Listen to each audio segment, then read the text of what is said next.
Selamat siang.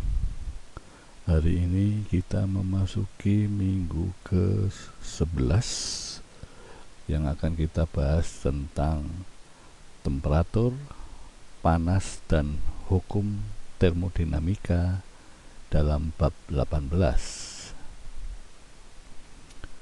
Nah, ilustrasi dalam gambar ini untuk membahas tentang termodinamika itu kita memiliki sistem.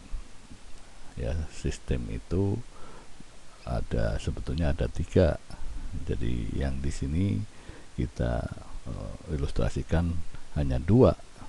Yang pertama adalah sistem terbuka, yaitu ketika ada massa yang masuk ke dalam sistem dan diberikan energi pada sistem, ya, maka energi akan juga keluar, ya, di mana di dalam sistem itu ada perbatasan antara sistem dengan lingkungan. Jadi ada massa masuk ke dalam sistem, tapi juga ada massa yang keluar dari sistem. Ini dinamakan sistem terbuka.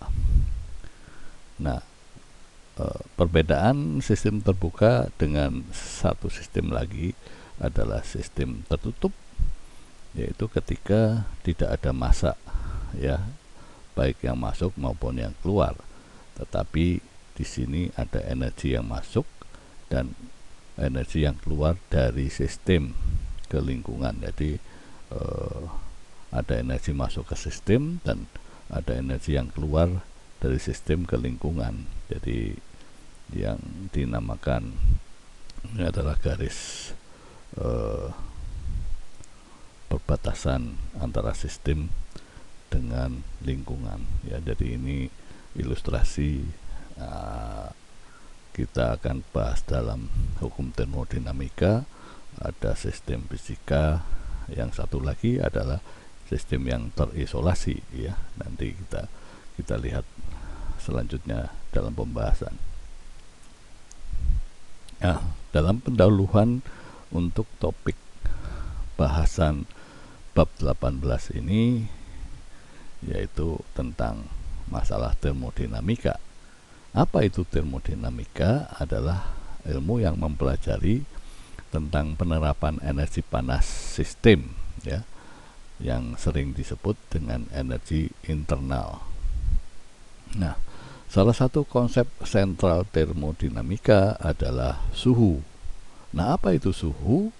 Suhu adalah besaran dasar sistem internasional yang terkait dengan rasa panas dan dingin, ya, diukur dengan termometer untuk menentukan panas dan dingin ini, yaitu alat yang berisi zat yang bekerja dengan sifat terukur. Nanti kita akan bahas dalam termometer, seperti adanya perubahan panjang atau tekanan yang akan dimiliki oleh zat dalam termometer ini ketika diberi perlakuan panas atau dingin dalam zat bahan dasar dari termometer ini, ya. Untuk fisikawan itu mengukur suhu pada satuan Kelvin, ya, yaitu ditandai dengan satuan yang Kelvin, ya. Jadi ini sekedar pengantar ketika kita ingin membahas dalam termodinamika, ya. Oke, selanjutnya kita akan uraikan atau kita akan bahas tentang konsep temperatur, ya. Jadi temperatur atau suhu itu adalah derajat panas sesuai dengan definisi yang sudah kita bahas tadi, derajat panas dari suatu benda, ya. Apa yang hubungannya dengan kalor, ya, atau panas, ya, itu kalor itu adalah energi yang mengalir dari benda yang temperaturnya tinggi ke temperatur rendah. Nah, tentu saja dengan konsep antara pemahaman tentang temperatur dan kalor atau panas, ya, itu seperti ini. Jadi temperatur adalah derajat panas, sedangkan kalor atau panas itu merupakan energi yang mengalir dari benda yang memiliki temperatur tinggi ke temperatur rendah. Nah, selanjutnya ada istilah kesetimbangan termal. Apa yang dinamakan kesetimbangan termal itu? Yaitu ketika ada dua buah benda yang berada dalam temperatur yang sama, ya. Jadi dia dikatakan kesetimbangan termal ketika dua benda ini temperaturnya sama, ya. Kita perhatikan seperti ini, ya. Ketika ada dua benda seperti ini, yang sebelah kiri adalah temperatur tinggi, sedangkan sebelah kanan temperatur rendah, ya. Jadi ketika dua buah benda ini digabungkan menjadi satu, maka dua benda ini memiliki temperatur yang sama. Jadi ini yang dinamakan kesetimbangan termal, ya. Jadi dua benda akan menjadi setimbang termal ketika temperaturnya sama. Nah, ini yang dinamakan dengan hukum ke-0 termodinamika, ya, yang berbunyi jika benda A berada dalam kesetimbangan termal dengan benda B, sedangkan benda B setimbang termal dengan benda C, maka ketika benda ketiganya itu dinyatakan juga dalam kesetimbangan termal. Jadi minimum dua benda, ya, ketika mempunyai temperatur yang sama, itu dinamakan kesetimbangan termal. Nah, proses dalam menempuh kesetimbangan termal ini, ya, contohnya seperti ini. Benda yang mempunyai temperatur tinggi dengan temperatur rendah digabungkan atau ditempelkan sehingga menjadi dua benda yang temperaturnya sama. Ini yang dinamakan kesetimbangan termal. Nah, kalau ada benda lain yang juga kesetimbangan termal dengan benda salah satu dari dua itu, maka ketiganya dinyatakan sebagai benda yang dalam kesetimbangan termal satu dengan yang lain. Ini yang dikenal dengan hukum ke-0 termodinamika, yaitu kesetimbangan termal, ya. Nah, kita tahu bahwa suatu benda, terutama untuk benda salah satunya contohnya adalah air, ya, itu ada yang dinamakan titik triple, ya, atau triple point, ya. Nah, yang dinamakan triple point kita juga sudah memahami sebetulnya adalah titik di mana kondisi berlangsung es menjadi es padat, air cair, dan uap air berdampingan dalam kesetimbangan termal. Jadi ada tiga wujud dari air yang berupa padat, dan air yang berupa cair, dan uap air itu berada dalam satu titik itu, ya, titik termal itu, ya. Nah, dalam kesepakatan internasional, suhu campuran yang telah ditetapkan menjadi 273,16 Kelvin, di mana bola termometer gas volume konstan dimasukkan ke dalam sumur sel seperti ini, ya. Jadi di mana gas termometer, tabung termometer gas ini, di sini terjadi tiga titik triple, ya, tiga titik triple, di mana ada di sana terjadi gas, ada air, dan di sini ada es ya. Jadi kondisi 3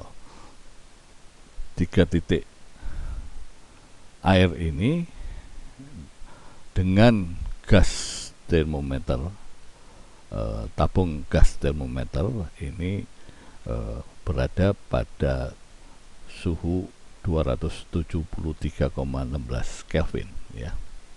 Nah, prinsip kerja dari termometer gas ini seperti ini ya. Jadi ada termometer gas volume konstan ya, yaitu bola yang berisi gas ini dihubungkan dengan suatu pipa U dengan kepada manometer ya, manometer air raksa ya. Ini manometer air raksa seperti ini ya. Ketika menaikkan dan menurunkan reservoir air raksa ini ya, sehingga di lengan kiri pipa U itu berada pada skala 0 ya, untuk menjaga volume gas ini tetap ya, jadi tidak akan menambah volumenya ke dalam manometer ya. Jadi ini prinsip kerja dari termometer. Jadi suhu benda apapun mengalami kontak termal dengan bola sel triple ini ya. Jadi di mana T triple point yaitu merupakan perkalian antara konstanta gas ya, konstanta gas dengan tekanan di dalam tabung gas sendiri ya. Jadi dari sini maka ketika tekanan atmosfer P0 kita nyatakan dalam suatu proses pipa U ini merupakan P sama dengan P yang di dalam ini merupakan adalah P0 dikurangi massa jenis kali gravitasi dikalikan ketinggian selisih antara kaki air raksa yang tinggi dengan yang rendah ya. Jadi untuk itu maka yang dinamakan temperatur, kita bisa mengukur temperatur itu dengan temperatur triple ya, dikalikan dengan tekanan dibagi tekanan di titik triple itu. Jadi dari sini T triple-nya ini dalam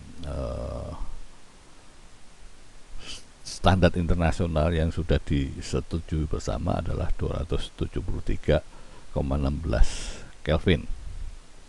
Jadi akhirnya untuk jumlah gas yang sangat kecil maka dibuatlah limit dari tekanan yang diukur dengan tekanan triple-nya ya. Ini tekanan atmosfer ya. Oke, itu prinsip dari kita akan mengukur suatu temperatur dengan standar temperatur triple ya.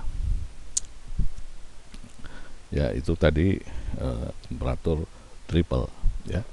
Nah, sekarang kita akan bahas tentang termometer yang kita tadi sudah tahu adalah alat ukur untuk menentukan derajat panas ya. Jadi alat mengukur termometer temperatur disebut termometer ya.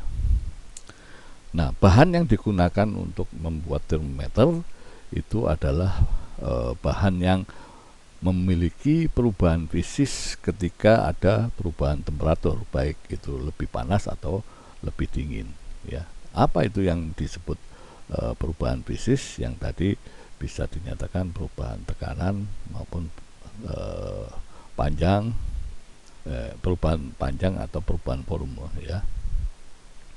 Nah, benda-benda apapun yang memiliki sedikitnya satu sifat berubah ketika temperatur berubah itu yang dinamakan yang dipakai untuk sebagai bahan termometer ya. Jadi sifat semacam ini disebut sifat termometrik atau thermometric property. Jadi ini prinsip tentang temperatur yang bertujuan untuk mengukur derajat panas ya dari sebuah benda, dan benda yang atau bahan yang digunakan untuk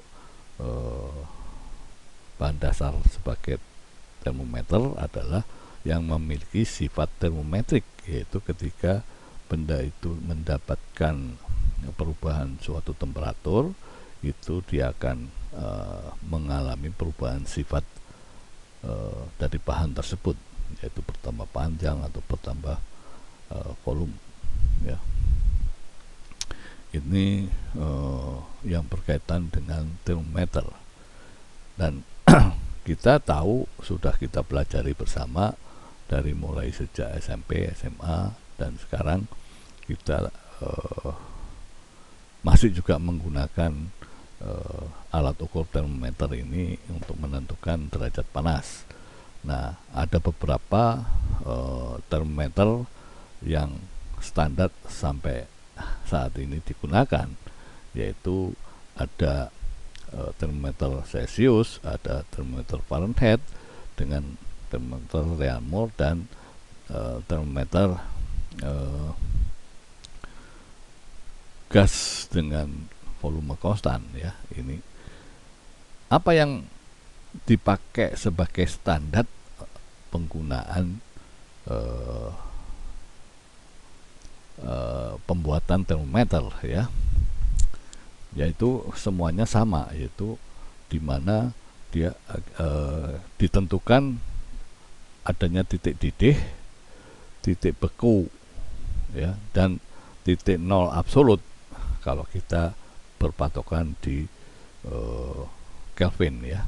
Jadi pada umumnya ketika termometer skala Celsius, Fahrenheit, dan Reaumur itu menggunakan standar ukuran adalah titik beku air dan titik didih air itu untuk menentukan skala termometernya ya. Dari sini kita bisa konversi, kalau diketahui Celsius dikonversi ke Fahrenheit atau ke Reaumur, itu bisa kita gunakan dengan perbandingan ya. Jadi ketika kita menggunakan derajat Celsius, maka untuk mengkonversi ke derajat termometer yang lain itu dengan persamaan atau ya ini standar persamaan yang untuk konversi ya. Jadi berapa nilai derajatnya dikurangi 0 dibagi 100 sama dengan derajat Fahrenheit dikurangi 32 dibagi 180 dikurang sama dengan Reaumur dikurangi 0 per 80 ya. Artinya ini adalah ukuran 0 derajat titik beku ya, ini 100 derajat titik didih untuk Celsius, ini untuk Fahrenheit, ini untuk Reaumur, dan ini untuk Kelvin atau suhu absolut ya. Jadi dengan demikian ini bisa dinyatakan di dalam persentase. Jadi ketika ada yang diketahui dalam temperatur Celsius, maka kalau kita konversi ke Fahrenheit yaitu seperti ini ya. Jadi perbandingannya adalah 5:9 dibanding 4, ini buat Celsius, Fahrenheit, dan Reaumur ya. Oke, jadi contoh konversi Celsius ke Fahrenheit seperti ini. Jadi ketika diketahui derajat Celsius, maka untuk berubah menjadi Fahrenheit adalah 5/9 kali derajat Fahrenheit dikurangi 32. Jadi dengan demikian kita bisa konversi, atau sebaliknya seperti ini ya. Ini adalah skala konversi untuk termometer dan kita sudah pelajari dari SMP ya. Ya, contoh soalnya seperti ini. Diketahui suhu ruangan memiliki data 95 derajat Fahrenheit. Nah, nyatakan suhu tersebut ke dalam skala Kelvin ya. Jadi dengan menggunakan persamaan yang pertama tadi dengan seperti ini, maka yang diketahui adalah ini, yang diminta adalah yang ini. Jadi dengan demikian kita konversi bahwa F-32 per 180 sama dengan Kelvin dikurangi 273/100 ya. Dengan menggunakan persamaan ini, maka Kelvinnya adalah 100 dikalikan Fahrenheit dikurangi 32 ya, dibagi 180 ditambah 273. Jadi dengan demikian perhitungannya seperti ini, hasilnya adalah 308 Kelvin ya. Ini cara konversi ya. Selanjutnya contoh yang sama, yaitu bagaimana 40 derajat Reaumur itu menjadi Celsius. Jadi pakai skala yang persamaan di bawah ya. Jadi ini tidak susah buat Anda untuk mengkonversinya ya, tinggal memasukkan rumusnya saja. Ya, sekarang kita beralih dalam pembahasan apa yang dinamakan ekspansi termal. Jadi ketika bahan atau zat atau benda yang mendapatkan perlakuan panas ini akan berubah ya. Jadi ukuran benda berubah ketika suhu dinaikkan ya. Kebanyakan memuai jika dipanaskan dan menyusut bila didinginkan. Ini yang dinamakan ekspansi termal ya. Jadi pada tingkat mikroskopik, ekspansi termal pada zat padat adalah penambahan jarak pemisah rata-rata di antara atom-atom di dalam zat. Jadi ketika struktur atom pada zat padat yang kita tahu bahwa dia strukturnya adalah teratur ya, ketika mendapatkan teratur artinya jaraknya sama ya antara atom satu dengan atom yang lain, itu tertata keteraturannya. Tapi ketika ada perubahan panas ya atau suhu, itu akan membuat jarak antara atom satu dengan atom lain itu berubah ya. Jadi ini pemahaman bagaimana terjadi benda itu akan berubah ketika dipanaskan akan memuai dan ketika didinginkan menyusut. Nah, bagaimana menghitung pemuaian? Ya tentu saja ada perubahan panjangnya, itu besarnya sama dengan koefisien muai panjangnya alfa dikalikan dengan panjang mula-mula dikalikan selisih temperaturnya atau kenaikannya ya. Atau ini bisa ditulis dengan panjang yang kita akan ukur sama dengan panjang mula-mula dikalikan 1 ditambah muai panjangnya, koefisiennya dikalikan dengan selisih temperaturnya. Nah, koefisien muai panjang ini satuannya adalah Kelvin min 1 ya. Nah, selanjutnya benda itu selain memuai panjangnya juga bisa memuai luasnya, artinya lebar dan panjangnya sama-sama berubah ya ketika mendapatkan panas. Maka seperti dengan muai panjang ya, tapi muai luas ini dengan mengalihkan koefisien muai luas ya, dengan pemahaman bahwa koefisien muai luas itu kan kita tahu adalah panjang kali lebar ya luasnya. Nah, kita anggap bahwa panjang dan lebarnya sama, maka Jadi koefisien muai luas ini, beta ini besarnya adalah 2 kali koefisien muai panjang. Jadi muainya panjang dan lebar itu dianggap sama ya. Jadi prinsip persamaannya adalah sama ya. Jadi bagaimana pertambahan panjangnya seperti ini, atau kalau dinyatakan dengan panjang setelah ada perlakuan panas, itu besarnya sama dengan panjang mula-mula dikalikan dengan 1 ditambah alfa theta t. Nah, sama dengan luasnya juga seperti ini, dia sama. Dan selain panjang dan luas juga ada muai volume ya. Jadi muai volume semua persamaannya sama, hanya koefisien di sini yang dipakai adalah koefisien muai volume ya. Jadi ini ada panjang, kalau volume kan panjang lebar kali tingginya. Nah, ini disamakan antara panjang, lebar dan tinggi sama, sehingga yang dinamakan dengan koefisien muai volume itu adalah sama dengan 3 kali muai panjang ya. Ini seperti itu. Nah, kalau dia dinyatakan dalam muai luas adalah 3/2 beta ya. Ini prinsip dari ekspansi termal sebuah benda ketika suhunya dinaikkan atau didinginkan ya.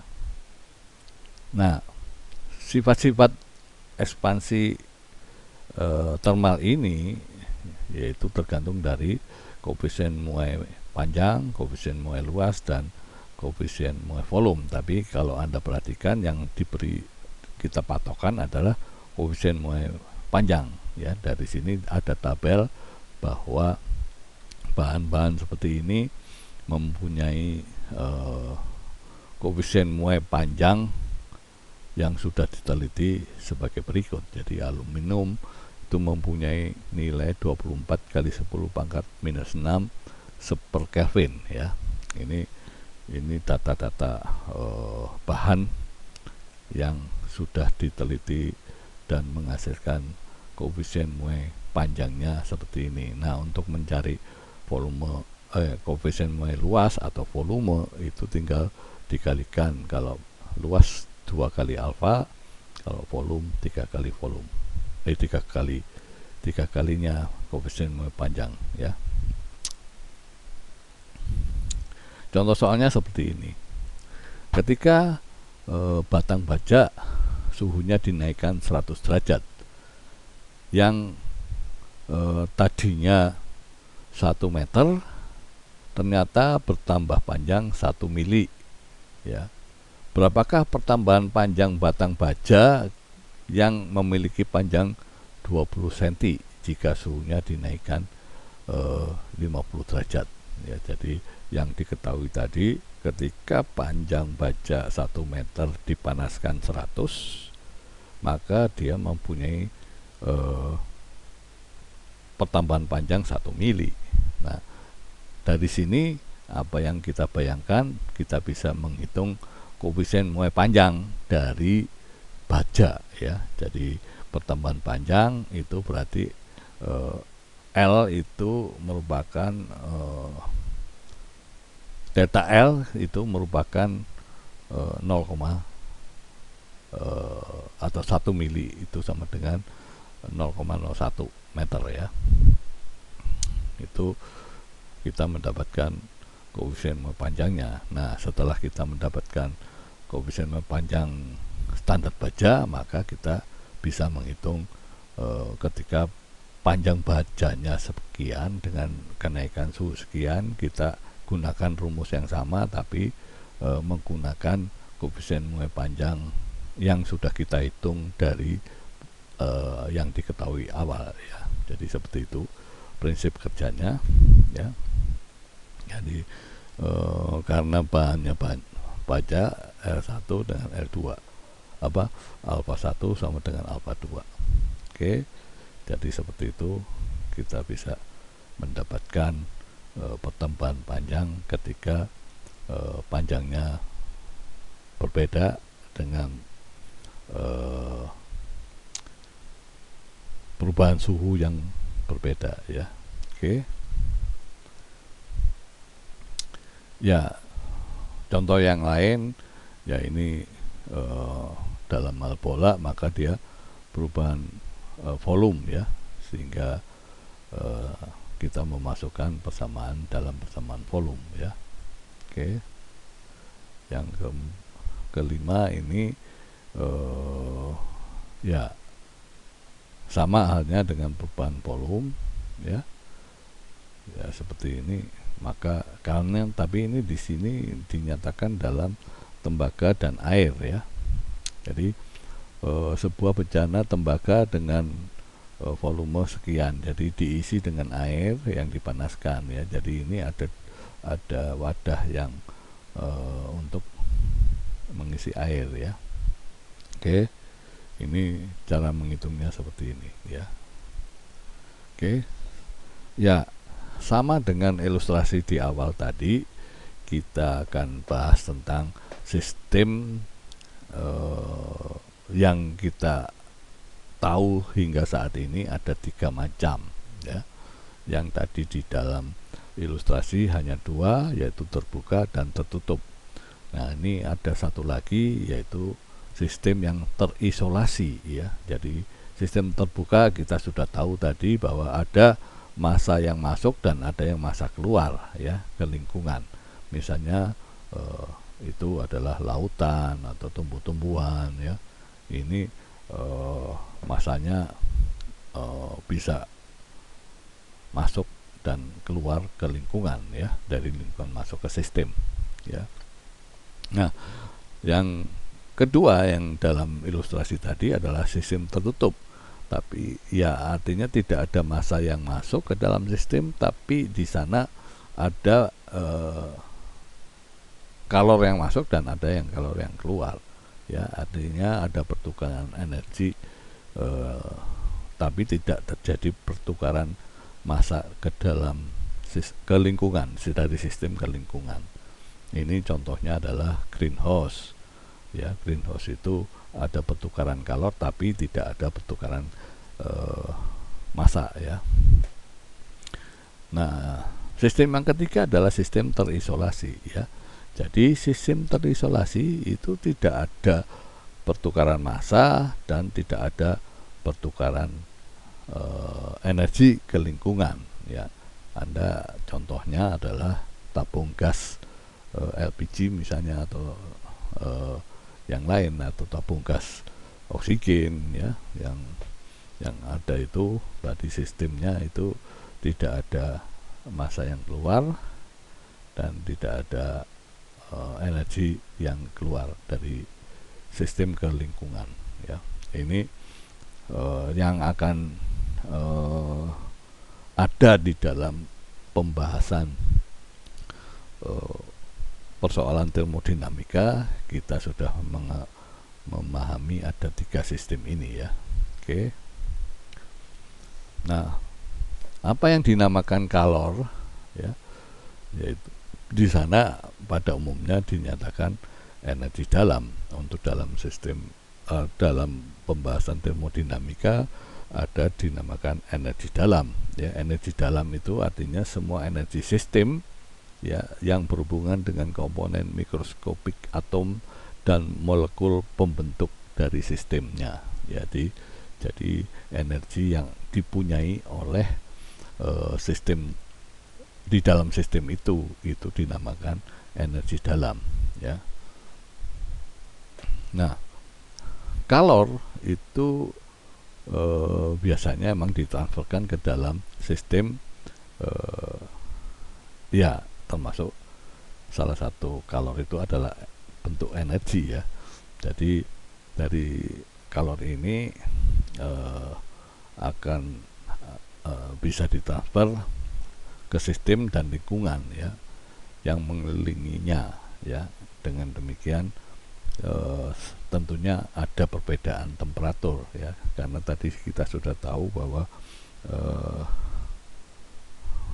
aliran kalor itu mengalir dari benda yang mempunyai temperatur tinggi ke temperatur rendah ya. Ya, pengertian kalor yang kita sudah definisikan di awal dan barusan saya sebutkan. Jadi energi thermal mengalir dari benda temperatur tinggi ke temperatur rendah, ya. Jadi kalor energi thermal, ya.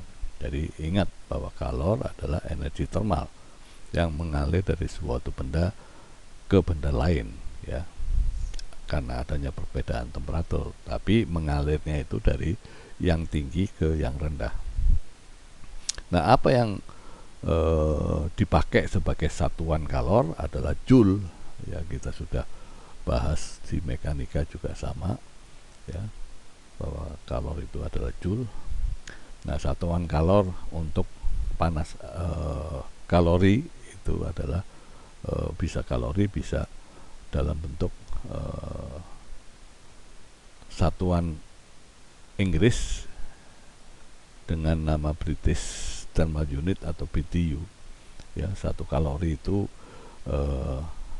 kalau dirubah ke dalam satuan kalor biasa joule adalah 4,186 joule, ya. Jadi 1 kalori itu adalah kalor yang dibutuhkan untuk menaikkan temperatur 1 gram air sebesar 1 derajat, ya. Ini yang dinamakan kalori, itu adalah kalor yang dibutuhkan untuk menaikkan temperatur 1 gram air ke 1 derajat. Nah, berapa konversi BTU ke joule adalah seperti ini, ya. Oke. Ya, dalam benda padat atau cairan, ya, itu bisa menyerap atau, ya, menerima panas, ya. Jadi kalor yang diserap oleh benda atau cairan itu dinamakan kalor jenis. Jadi masing-masing benda itu mempunyai nilai kalor jenis yang berbeda-beda, ya. Nah, definisinya adalah bagaimana dinyatakan kalor jenis suatu zat atau benda atau bahan itu adalah seperti halnya kalor tadi, ya. Kalor tadi adalah jumlah kalor yang diperlukan untuk menaikkan temperatur 1 kg. Kalau tadi 1 gram, kalor itu adalah menaikkan 1 gram air untuk menjadi 1 derajat. Tapi kalau kalor jenis itu tergantung dari bahan padat atau cairan, itu menaikkan 1 kilogram zat, ya, menaikkan temperaturnya menjadi 1 derajat, ya. Jadi artinya kalor jenis itu adalah kemampuan benda untuk menyerap kalor. Jadi semakin besar nilai kalor jenis dari suatu benda atau bahan, maka dia semakin besar kemampuannya menyerap kalor, ya. Jadi ini prinsip pemahaman tentang kalor jenis. Nah, dalam penulisan persamaan matematisnya, ya, bahwa kalor jenis dengan simbol C kecil ini merupakan, ya, kalor yang dibutuhkan, ya, dengan simbol Q besar ini dibagi dengan massa bahan itu atau zat itu dikalikan dengan perubahan temperaturnya, ya.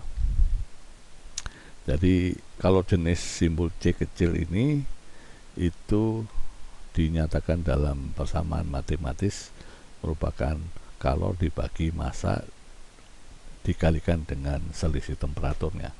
Nah, ini ada tabel kalor jenis masing-masing zat padat atau zat cair yang tertera sebelah kanan ini. Misalnya kuningan mempunyai kalor jenis 367. Nah, tadi sudah dinyatakan bahwa semakin besar nilai kalor jenisnya, maka bahan itu akan mudah menyerap kalor ya. Jadi kalau diperhatikan dari sini, kalor jenis yang paling tinggi adalah kayu ya, karena dia 1700 Joule kilogram derajat Celcius ya. Jadi sesuai dengan definisinya. Nah, untuk benda zat cair itu ada alkohol, ada raksa, ada air. Air pun ada 3 jenis wujud ya, ada es, cair, dan uap. Itu masing-masing kalau jenisnya berbeda-beda ya. Itu ada tertera di tabel ini. Jadi untuk kalau jenis dari zat itu definisikan kalor yang diperlukan menaikkan 1 derajat Celcius untuk 1 kilogram zat ya. Jadi satuannya adalah Joule per kilogram derajat Celcius ya, untuk kalor jenis sesuai dengan persamaan matematiknya seperti itu. Nah, selain kalor jenis, ada istilah dengan sebutan kapasitas kalor ya, yaitu banyaknya kalor yang dibutuhkan untuk menaikkan suhu benda sebesar 1 derajat. Jadi di sini Anda perhatikan tidak ada satuan beratnya ya. Kapasitas kalor itu adalah banyaknya kalor yang dibutuhkan untuk menaikkan suhu benda ya. Tadi kalau jenis itu ada masanya benda ya. Jadi dengan definisi ini artinya kapasitas kalor yang simbolnya C besar itu sesuai dengan definisinya adalah kalor dibagi delta T ya. Delta T itu untuk menaikkan 1 derajat ya. Seperti ini definisinya kapasitas kalor, dan ada kapasitas kalor jenis ya. Nah, hubungan antara kapasitas kalor dengan kalor jenis itu kita bisa simpulkan sebagai berikut, bahwa ada perbedaan antara massa ya. Jadi tadi di sini kalau kapasitas kalor tidak mempunyai massa, maka agar ada hubungan antara kalor jenis dengan kapasitas kalor, maka kalor jenisnya dikalikan dengan massanya, sehingga kalor jenis itu disamakan dengan kapasitas kalor ya. Oke, contoh soalnya seperti ini. Jadi air sebanyak 100 gram yang memiliki temperatur 25 derajat Celcius dipanaskan dengan energi sebesar 1000 kalori. Jika kalor jenis air 1 kilogram derajat itu kita tahu, tentukan temperatur air setelah pemanasan tersebut ya. Jadi kita tahu bahwa kalau jenis air itu kita lihat di tabel tadi sudah ada. Jadi ketika ini ada 100 gram, temperaturnya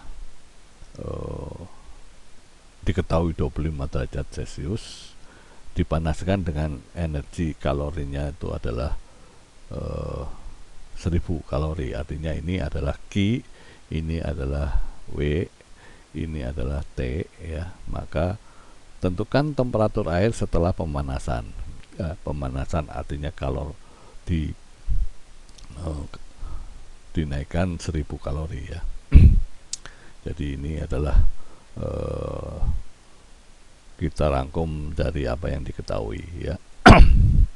Jadi dengan demikian kita bisa menyatakan bahwa perubahan temperatur sesuai dengan persamaan yang untuk kalor jenis, kita bisa menyatakan bahwa kalor itu sama dengan massa kali kalor jenis dikalikan selisih temperaturnya ya.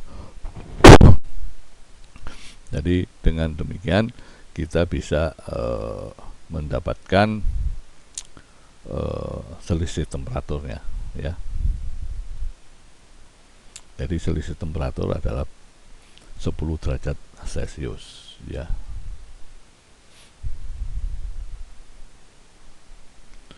Jadi dengan selisih temperatur 10 derajat, maka temperatur air setelah pemanasan adalah 10 tambah 25 ya.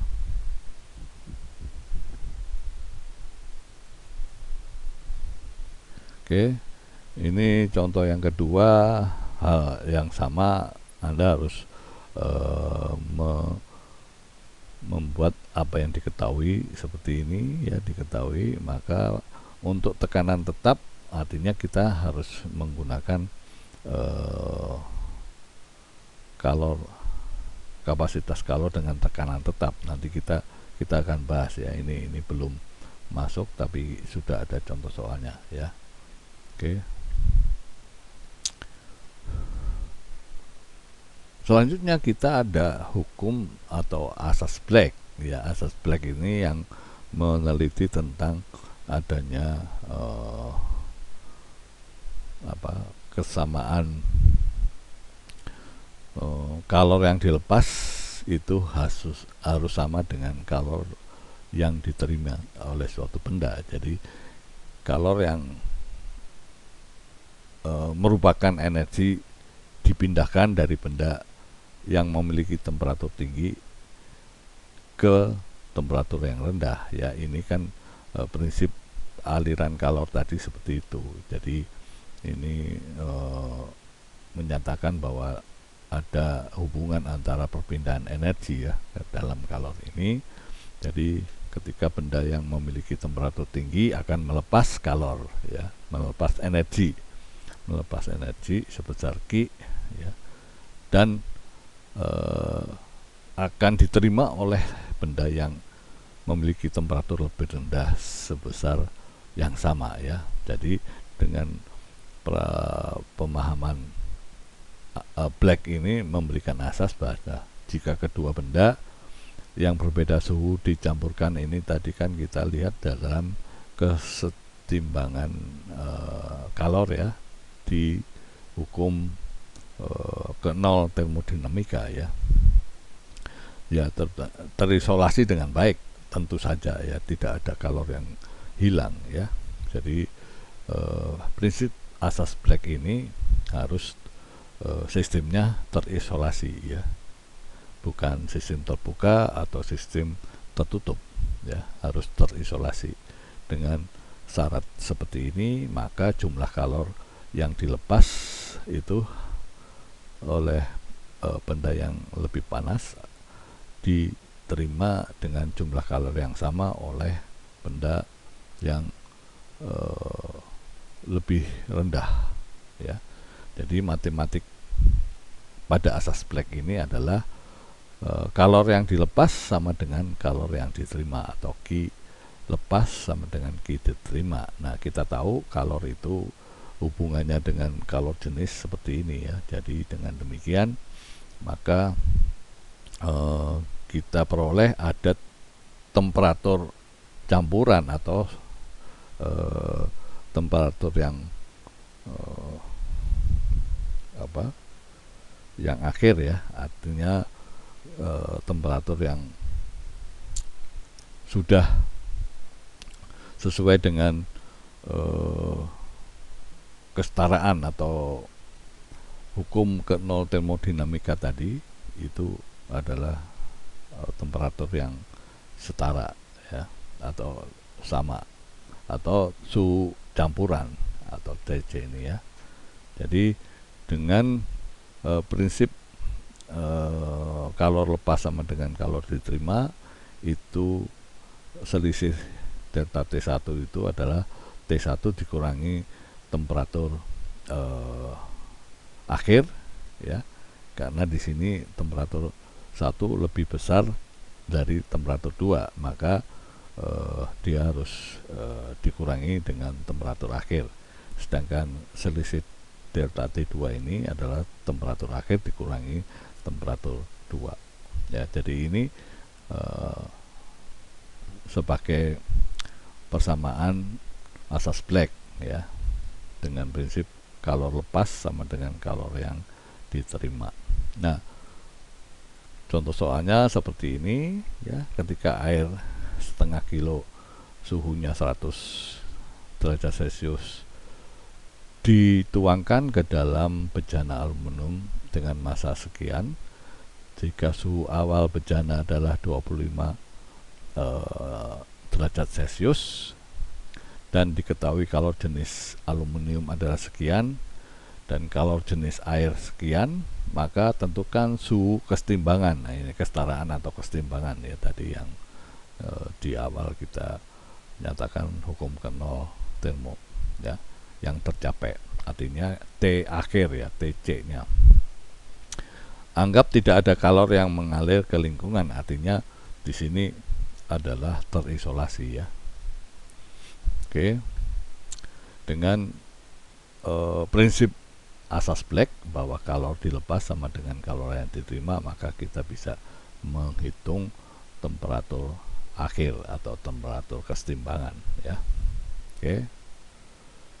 Nah, ternyata prinsip kalorimetri itu adalah prinsip asas Black, yaitu adalah sistem terisolasi seperti ini, mencari kalor jenis benda ya dengan menggunakan kalorimeter ya, kalorimetri atau kalorimeter ya, dengan prinsip sistem terisolasi seperti ini ya, maka kita nyatakan bahwa ini ada bejana yang berisi air yang kita ukur suhunya ya, dan kita aduk, maka kita bisa menghitung berapa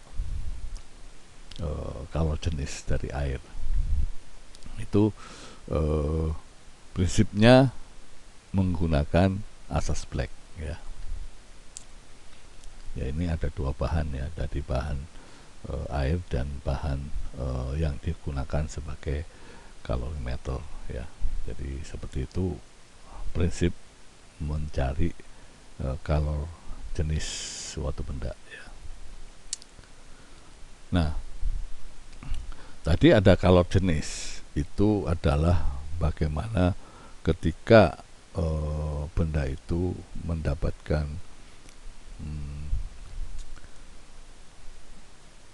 kalor yang diterima terhadap benda itu, maka akan dipakai untuk menaikkan suhu. Nah, tapi ada istilah dengan kalor laten ya.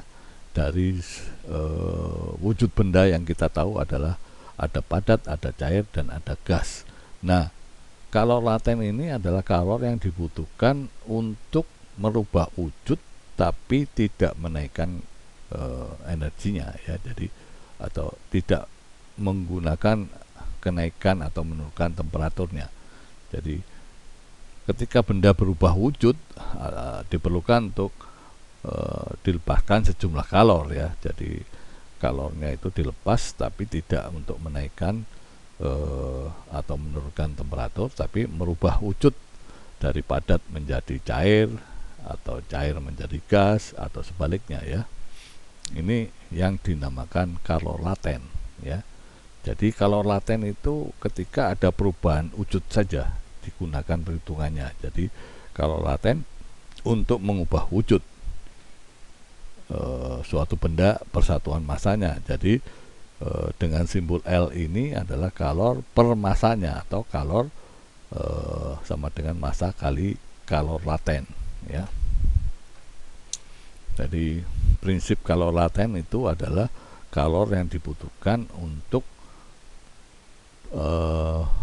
bahan itu berubah wujud ya, berubah wujud ya. Ketika dia ada perubahan wujud dari gas menjadi padat atau menjadi cair, itu ada nilai kalor laten ya, yang besarnya adalah kalor dibagi masanya ya.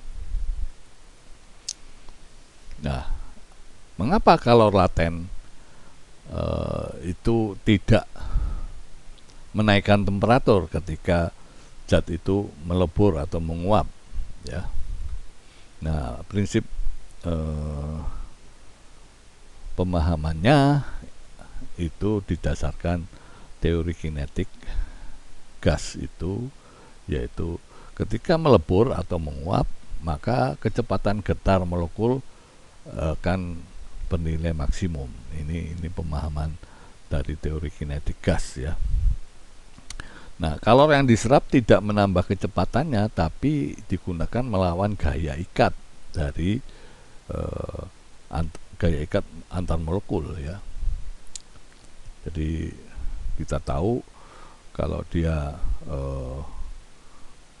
setiap molekul itu mempunyai ikatan yang cukup solid atau kuat, sehingga kalau dia mau melepaskan diri dari ikatan itu dibutuhkan kalor, ya. Jadi dalam perubahan wujud, ya, itu artinya struktur atau ya susunan atom-atom dari benda yang berwujud padat menjadi cair, itu artinya ikatan struktur dari padat atom-atomnya itu menjadi cair, itu kan ikatannya akan berubah, ya. Nah, ini perubahan ikatan ini itu tidak menaikkan atau menurunkan temperatur, tapi merubah wujudnya. Ini yang diperlukan kalor untuk merubah wujud, ya. Oke.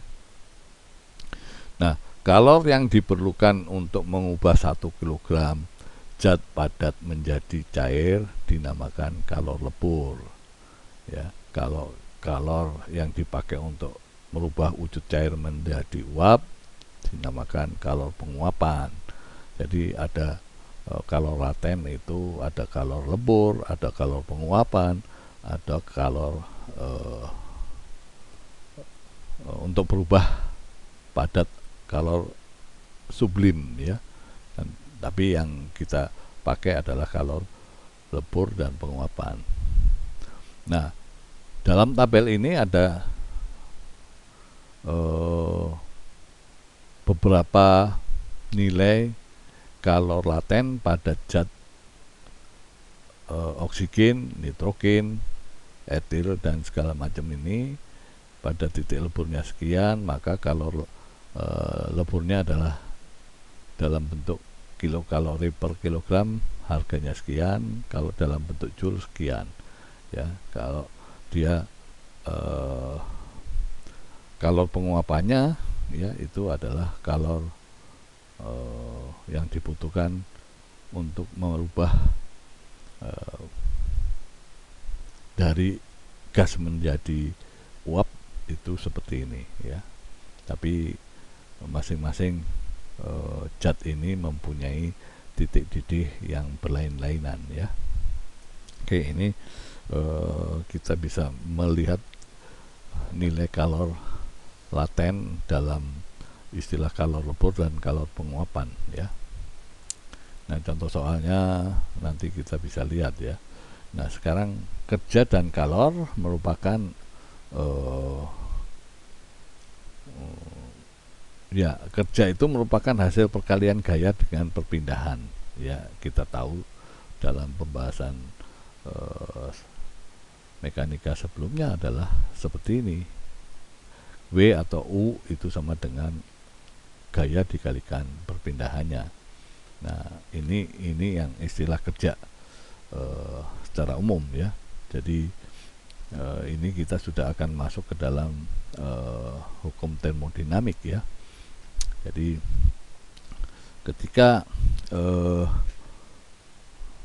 dalam bencana seperti ini, ya, ada suatu silinder dengan sebuah piston yang bisa naik turun, ya, atau bisa merubah volume gas yang di sini di mana diketahui berapa tekanan gas dari volume awal sekian, terus dihisap naik ke atas dengan dimensi piston seperti ini ya. Jadi ini tentu saja ada perubahan volume, artinya di sini prinsip kerja terjadi dalam sistem ini ya. Jadi piston ini bisa bergerak naik turun, maka kita tahu bahwa gaya itu merupakan perkalian antara tekanan dengan luas permukaannya ya. Jadi dengan simbol-simbol bahwa kerja adalah gaya dikalikan perpindahannya, maka gayanya juga kita tahu adalah tekanan dikalikan luas, maka kita gabungkan, maka kerja adalah merupakan perkalian antara tekanan dikalikan luas dan dikalikan dengan perpindahannya. Nah, kita tahu perpindahan itu merupakan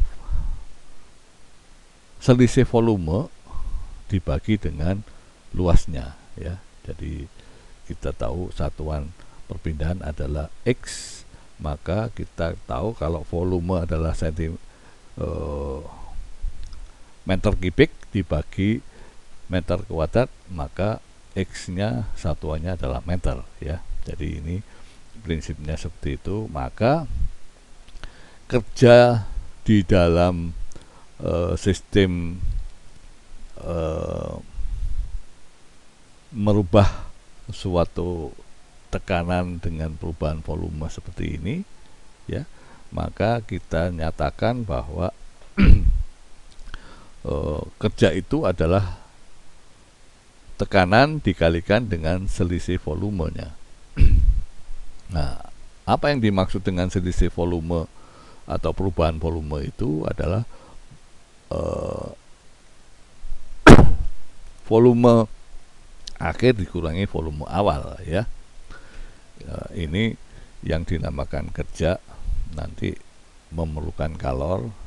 Dalam hal ini kita sudah tahu prinsip kerja dalam prinsip pergerakan piston dalam gas yang ditampung dalam silinder ini ya. Jadi gas dalam silinder mempunyai suatu tekanan. Ketika kita rubah ruangan itu menjadi lebih volumenya lebih berubah ya, maka tentu saja sistem seperti ini akan melakukan kerja sebesar tekanan dikalikan selisih volumenya ya. Ya seperti itu. Maka ya bisa dinyatakan bahwa kerja itu adalah integral dari kerjanya sendiri, karena kalau kerjanya itu berubah-ubah ya, baik volume dan tekanannya, maka kita nyatakan dalam bentuk integral adalah P dV dengan dari V awal sampai V akhir ya. Nah, ini prinsip tentang kerja dalam sistem termodinamika yang ini nanti seperti itu. Jadi ada kita lakukan proses penurunan tekanan dengan menaikkan volume seperti itu, maka kita bisa menghitung kerja itu adalah luasan di bawah kurva seperti ini ya. Nah, atau kita buat tekanannya tetap tapi volumenya akan naik ya, atau seperti ini. Jadi ketika tekanannya diturunkan tapi volumenya naik ya, ini ya semua untuk melakukan perhitungan kerja itu kita harus menghitung luasan di bawah kurva ya. Ya ini prinsip-prinsip yang bisa kita hitung. Jadi ini adalah suatu sistem di mana ada gas yang berisi diisikan di dalam sebuah silinder dengan menggerakkan piston naik turun ya. Oke. Ini tentang perhitungan kerja. Jadi seperti ini, kalau ada siklus antara tekanan dan volume di dalam suatu silinder ya, maka ada proses pertama dilakukan, tekanannya konstan tapi dirubah volumenya naik ya. Ini proses kerja A dan B. Ada proses B ke C dan C ke D, artinya kalau B ke C itu tekanannya diturunkan tapi volumenya tetap. Nah, kalau C ke D itu volume diturunkan tapi dengan tekanan tetap. Dan ini adalah siklus termodinamik ya, nanti ya kita lihat. Jadi pada gambar siklus termodinamika untuk suatu gas ideal seperti ini, itu diminta berapa kerja yang dilakukan dalam sistem ini ya. Jadi prinsipnya kerja itu adalah tekanan dikalikan selisih volume ya. Tapi dengan Anda bisa mengikuti proses siklusnya dari A sampai kembali ke A lagi seperti ini, maka ke semua yang ditanyakan adalah kerja yang dilakukan pada sistem siklus ini adalah luasan dari segi 4 ini, yaitu Anda bisa hitung bahwa ini adalah satu skala dan ini satu skala ya. Jadi bisa 1 kali 1 dalam hal kita tahu di mana P-nya awal berapa ya. Jadi luasan ini kan panjang kali lebar ya. Gitu. Jadi ini prinsipnya seperti itu. Adalah menghitungnya. Tapi bisa juga dilakukan seperti perhitungan sesuai dengan kerja masing-masing proses ya. Jadi di sini adalah proses yang tekanan tetap ya, BAP itu tekanan tetap, PV-nya sama tapi volumenya berubah.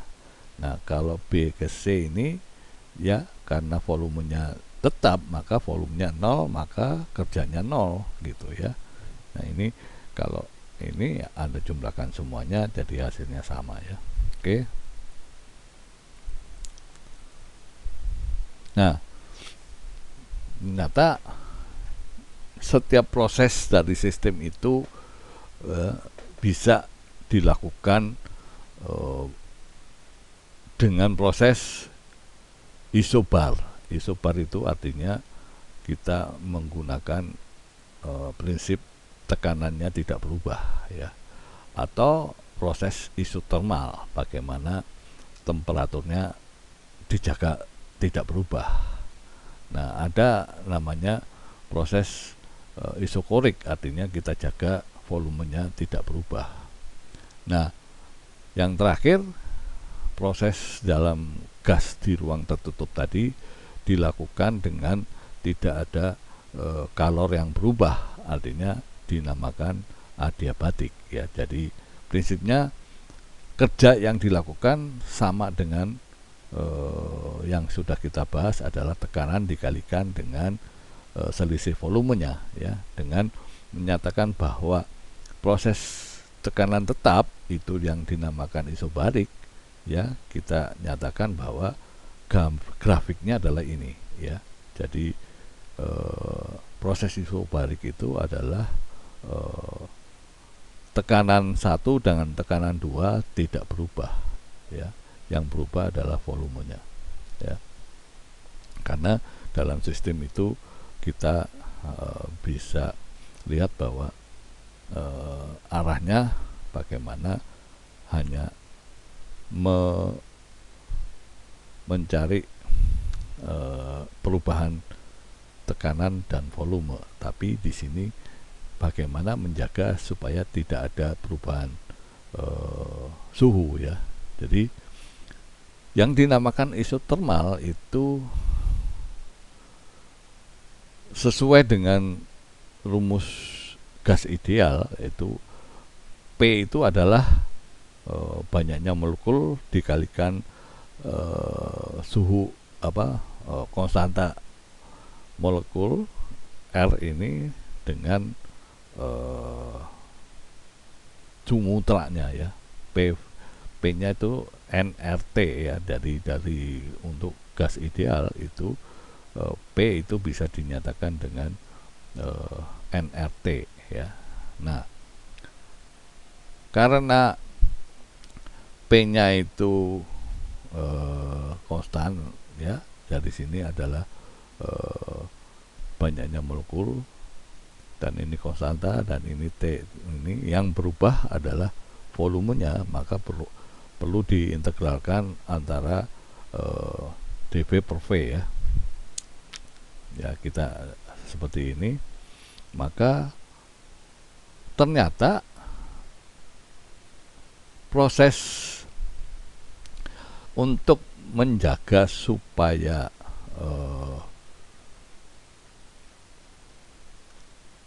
temperaturnya tidak berubah dari prinsip kerja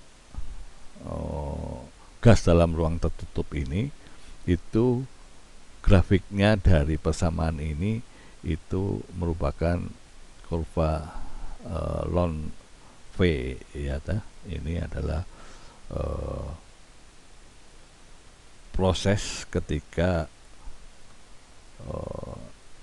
suhunya dilakukan atau dijaga tidak berubah ya. Jadi dengan demikian kerja yang dilakukan untuk proses isotermal itu adalah nRT ln penurunan P ya, P dari P1 menjadi P2 seperti ini, dan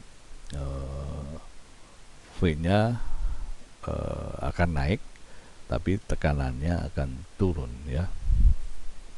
Jadi ini menggambarkan sistem gas ruang tertutup ketika tekanannya dijaga tidak berubah ya. Jadi W kerjanya adalah nRT ln P2 dibagi P1 ya. Ini proses kerja, menghitung kerja ketika sistem suhunya dijaga tetap. Nah, kalau volume dijaga tetap, maka kerjanya nol ya. Sudah kita lihat dalam contoh yang tadi ya. Yang terakhir adalah tidak adanya perubahan kalor ya. Jadi ketika proses adiabatik ini itu di dalam gas ideal berlaku rumus Poisson, yaitu tekanan dikalikan dengan volume pangkat gamma, di mana gamma itu adalah perbandingan antara Cp atau kalor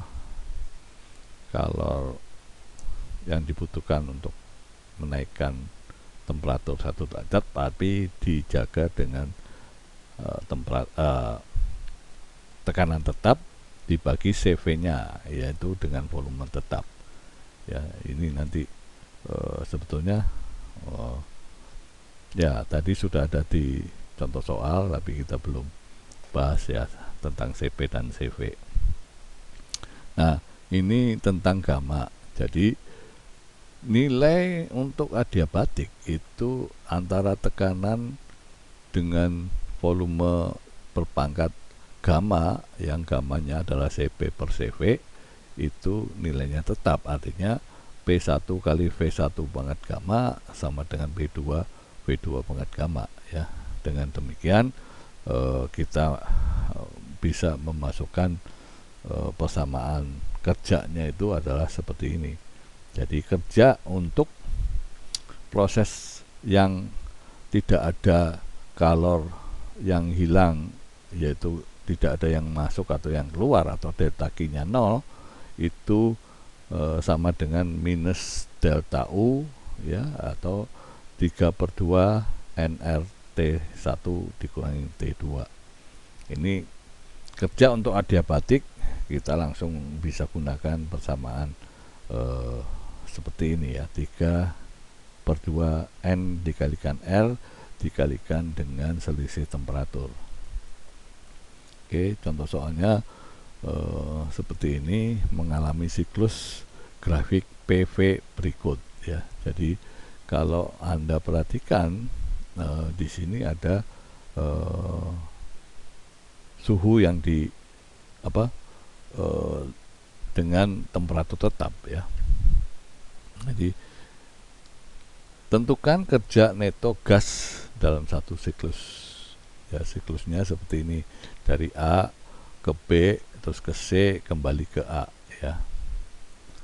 Jadi kita bisa nyatakan bahwa A ke B adalah dengan tekanan tetap, sedangkan B ke C adalah volume tetap, dan C ke A itu adalah temperatur tetap ya. Itu dengan mencari satu-satu Anda bisa menghitung kerja total ya. Oke. Ya, untuk contoh yang selanjutnya ya, ini tentang adiabatik ya. Dengan menggunakan proses prinsip adiabatik kita bisa menghitung berapa tekanan pada keadaan akhir dan suhu campurannya ya. Tekanan kita menyatakan bahwa adiabatik tadi kita merupakan konstan pada setiap proses ya. Jadi P1 kali V1 gamma di sini diketahui, jadi perbandingan gamanya ada 1,4 ya di sini gamanya ya. Oke. Jadi ini pemampatannya untuk artinya volumenya berbanding 12/1 ya. Ini akan kita substitusi pada perbandingan antara V1 V2. Oke. Jadi ini bisa kita hitung tekanannya, bisa kita nyatakan perhitungannya dengan temperatur akhir ya. Oke. Ya, selanjutnya yang terakhir kita akan bahas tentang hukum pertama termodinamika ya, sampai aplikasinya seperti apa ya. Hukum pertama termodinamika menyatakan bahwa untuk setiap proses apabila kalor diberikan pada sistem, maka kalor itu digunakan untuk melakukan kerja ya, dan terjadi perubahan energi dalamnya ya. Jadi kesimpulannya, kalau ada kalor yang diberikan pada sistem, maka sistem akan melakukan kerja dan merubah energi dalamnya. Jadi dengan demikian dari definisinya adalah seperti ini ya. Kalor yang diberikan itu dipakai untuk merubah energi dalam dan dilakukan kerja di dalam sistem ya. Atau kalau kita ingin mencari perubahan energi dalamnya, itu adalah kalor yang dimasukkan atau diberikan dikurangi dengan kerja dari sistem ya. Nah, ini pernyataan untuk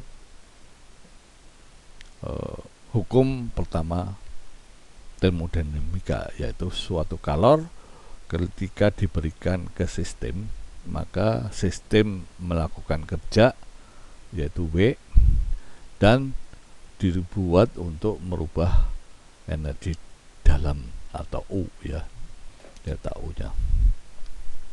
Nah, besaran Q dan W itu tergantung dari langkah atau jalannya, yaitu harus mengikuti perubahan jalannya. Tapi ketika Q dikurangi dengan W itu tidak tergantung jalan ya. Jadi untuk menghitung Q dan W ya, kita tahu W itu prosesnya seperti apa ya, isotherm, isobar, isokur, atau adiabatis ya. Itu tergantung jalannya mencari Q dan W. Tapi kalau Q dikurangi W itu tidak tergantung jalan karena dia adalah net dari ininya ya.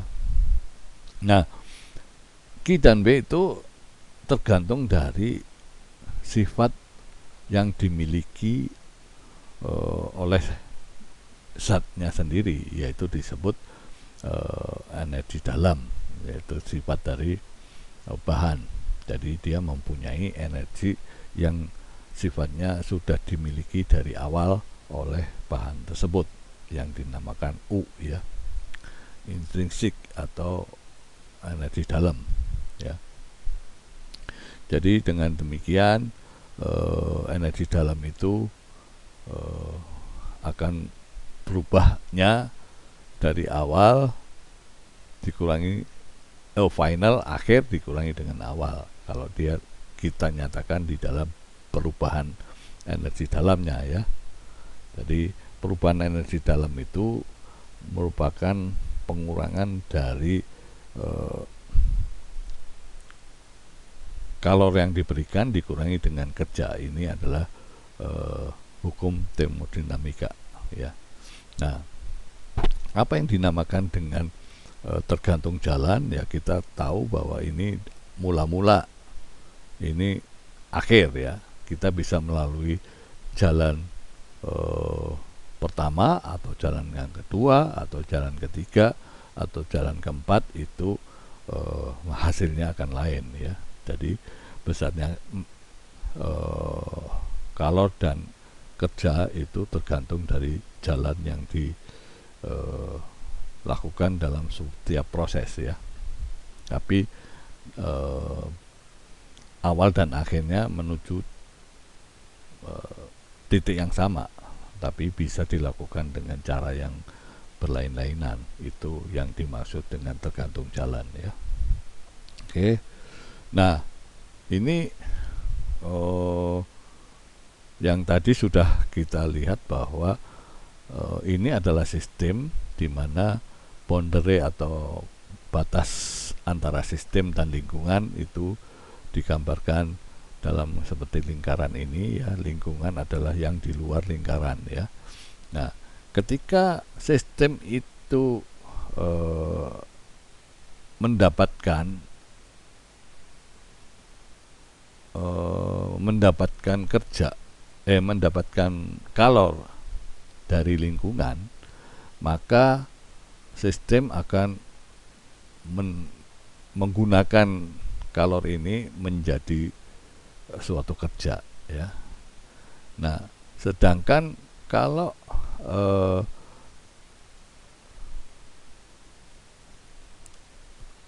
kerja itu diberikan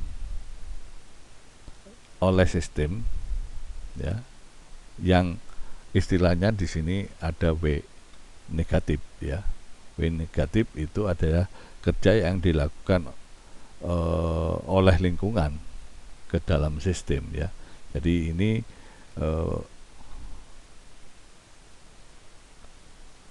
definisi kalimat dari penggambaran seperti ini ya. Jadi Anda bisa pelajari bahwa Q dianggap positif, artinya kalor diberikan ke sistem ya. Q dianggap negatif ketika sistem memberikan kalor ke lingkungan. Nah, ini prinsipnya seperti ini ya. Jadi gambar ini narasinya ada di sebelah kiri ya. Nah, untuk tabel yang di bawah ini ada proses bagaimana prinsip tekanan tetap, volume tetap, proses isotermal atau temperatur tetap dan kalor tetap itu persamaan usaha atau kerjanya, ya kerja untuk tekanan tetap PdV ya, dan isobarik adalah 0, isokorik volume 0, maka isotermal rumus kerjanya adalah ini, sedangkan adiabatik ini. Nah, untuk isobarik maka energi dalam yang kita gunakan adalah seperti ini. Dan hukum termodinamika untuk isobarik artinya kalor dengan tekanan tetap itu dilakukan untuk kerja sistem untuk menaikkan ini. Jadi keterangannya adalah selisih tekanan itu sama dengan 0. Jadi namanya isobarik adalah tidak ada perubahan tekanan, isokorik tidak ada perubahan volume dan sebagainya. Ini keterangannya, dan ini hukum pertama dinamika itu masing-masing penerapan dengan isobar atau isokor itu berlain-lainan ya. Jadi kalau isotermal artinya kerja itu sama dengan besarnya kalor ya. Seperti itu hukum termodinamika. Jadi kalau adiabatik maka perubahan energi dalamnya itu sama dengan minus kerja ya. Oke, ini adalah tabel yang memudahkan Anda untuk bisa menggunakan persamaan ketika yang diminta seperti apa ya. Contoh soalnya, nah ini pemakaian perumus dalam tabel tadi Anda bisa lakukan ya. Jadi di sini dinyatakan apa nih? Pada tekanan tetap, berarti Anda bisa gunakan baris yang pertama ini ya. Oke, tidak ada kesulitan. Nah, hukum pertama sistem untuk sistem terisolasi itu tidak dapat berinteraksi dengan lingkungan ya, tadi sudah tahu ya. Jadi pada proses terisolasi maka keadaan awal dan keadaan akhir sama, maka energi dalam sistem itu tidak berubah, dan kalor itu sama dengan minus kerjanya ya.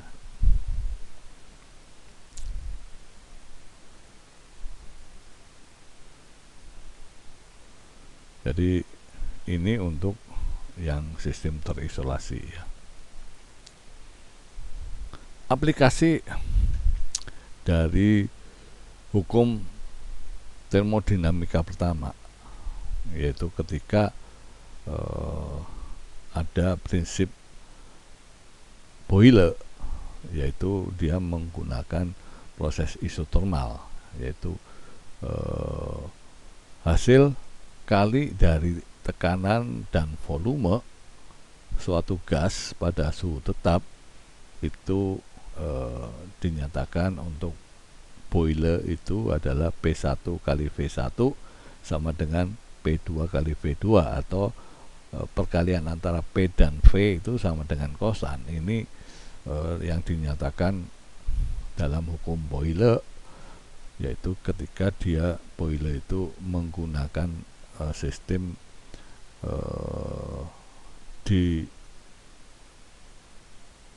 dibuat tidak berubah suhunya atau suhu konstan ya. Jadi seperti ini ya yang dilakukan oleh Boyle itu menggunakan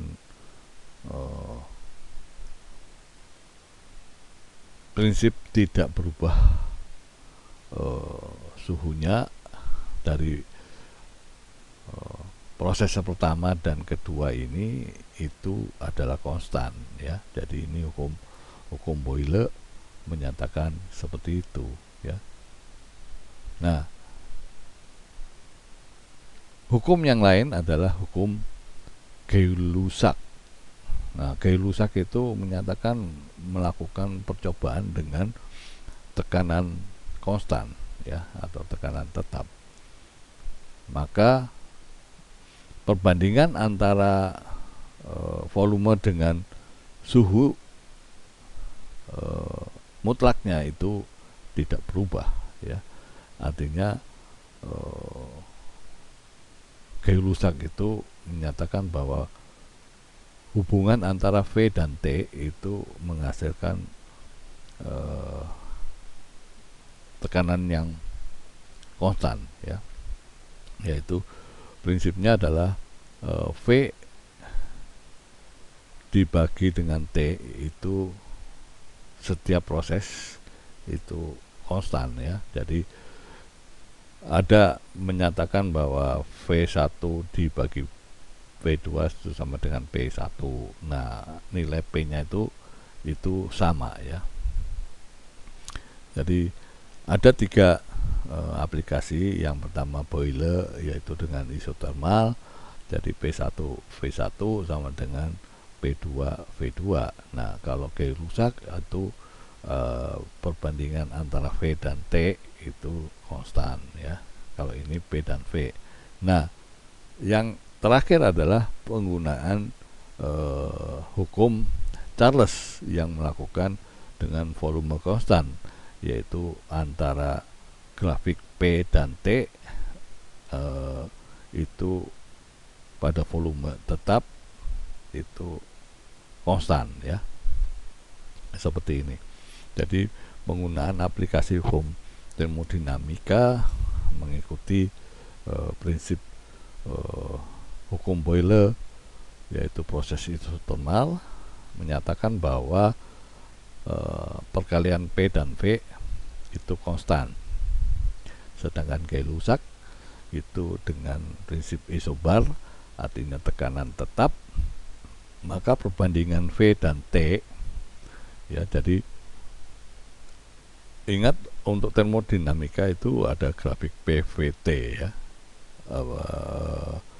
Perubahan konsep termodinamika itu dinyatakan dengan adanya perubahan temperatur, perubahan tekanan, dan perubahan volume. Jadi PVT. Jadi untuk Boyle itu kita nyatakan bahwa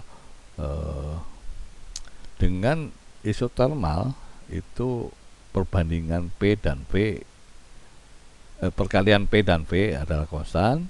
Sedangkan untuk Gay-Lussac itu dengan isobarik, maka grafik perbandingan V dengan T itu konstan. Sedangkan untuk Charles yang dinyatakan dengan volume konstan, maka perbandingan P dibagi T ya itu konstan. Jadi antara Gay-Lussac dan Charles itu bersuatu perbandingan, sedangkan untuk Boyle adalah perkalian antara P dan V ya. Oke.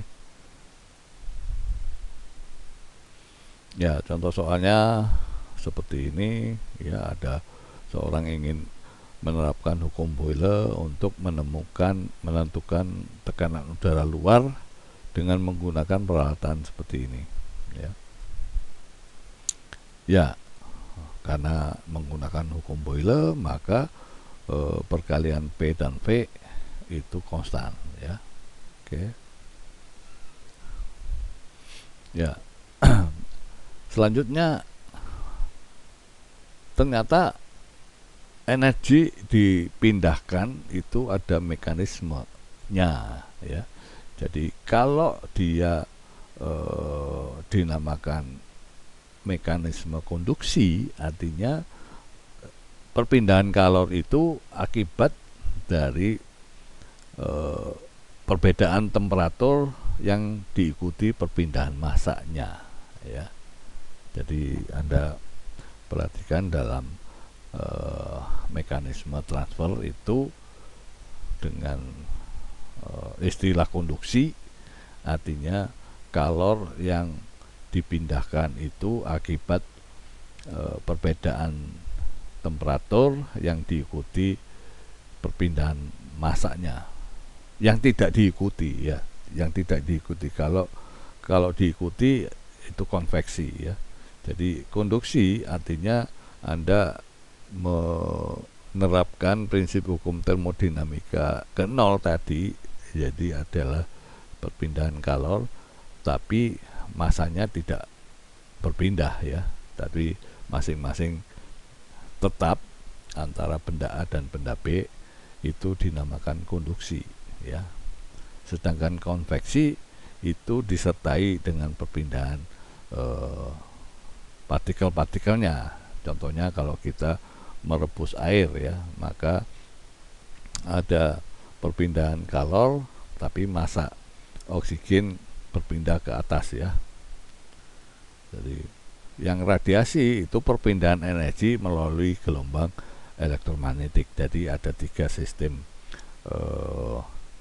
mekanisme energi yang berpindah, yaitu konduksi, kalau dia kalornya pindah tapi tidak ada perpindahan massa. Konveksi ada perpindahan massa dan kalor. Sedangkan radiasi perpindahan energi dengan gelombang elektromagnetik, ya.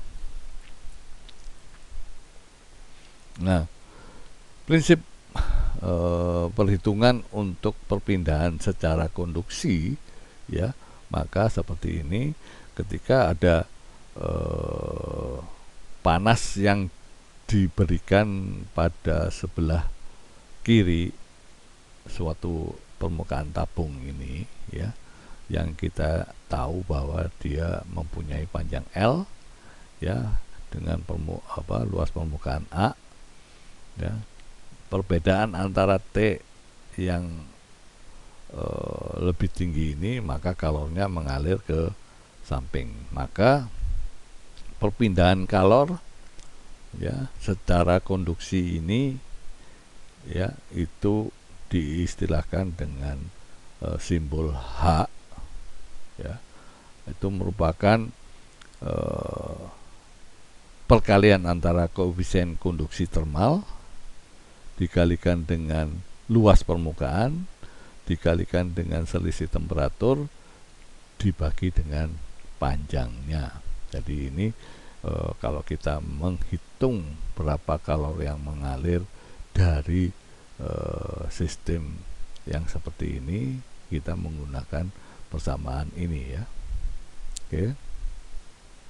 Jadi konduktivitas termal setiap bahan itu kita bisa dapatkan dari tabel masing-masing. Jadi kita bisa menghitung kalor yang mengalir dengan menggunakan persamaan seperti ini, ya.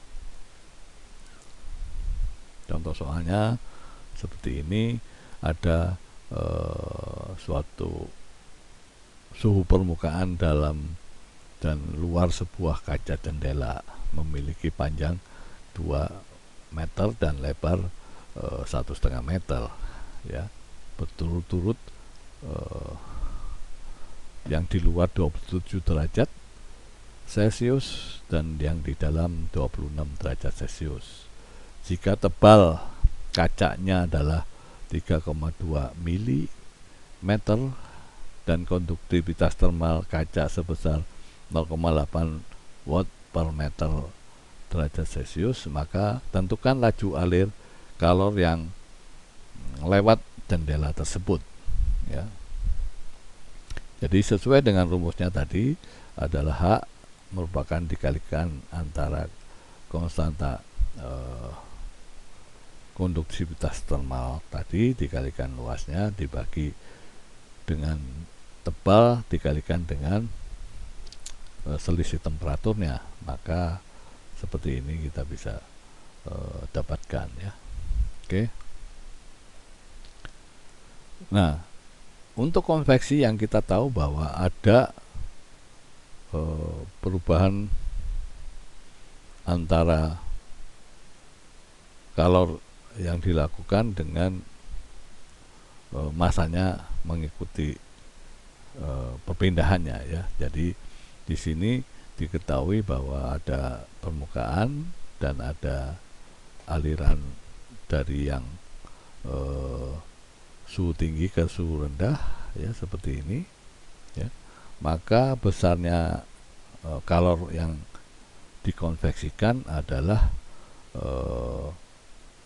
koefisien konveksi termal dikalikan dengan luasnya dikalikan selisih temperaturnya ya. Ini rumus dari konveksi ya. Contoh soalnya ya tinggal dimasukkan ke dalam rumus, tidak susah. Yang terakhir adalah radiasi, adalah perpindahan energi melalui gelombang elektromagnetik. Artinya Anda bisa rasakan energi radiasi dari panas matahari ya, yang disimbolkan dengan W itu adalah energi yang dipancarkan, dengan E adalah koefisien emisinya, bisa dinyatakan sebagai antara 0 dan 1 tergantung dari permukaan benda dan warna benda ya.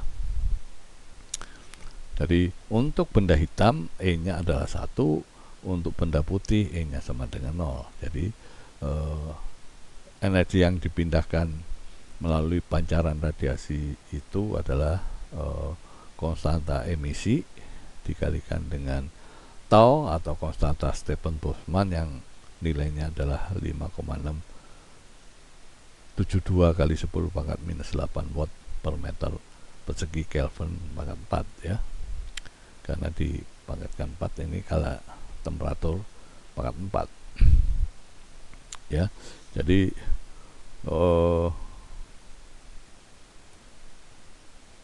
energi yang dipancarkan di dalam bentuk satuan watt per meter persegi itu dinyatakan dengan ini. Tapi kalau mau dinyatakan dalam joule, maka Anda mengalihkan dengan volume, bukan volume ya, jadi luas dikalikan dengan waktunya ya. Jadi ini kalau dalam joule, maka Anda kalikan dengan luasnya dan waktu pancaran ya. Contoh soalnya seperti ini, Anda tinggal masukkan ke dalam rumusnya ya. Oke, untuk mendalami apa yang kita bahas hari ini, kita harapkan Anda bisa menyelesaikan soal-soal bab 18 ini dengan nomor-nomor ini ya, untuk dikumpulkan minggu depan ya. Oke, terima kasih atas perhatiannya, sampai jumpa minggu depan.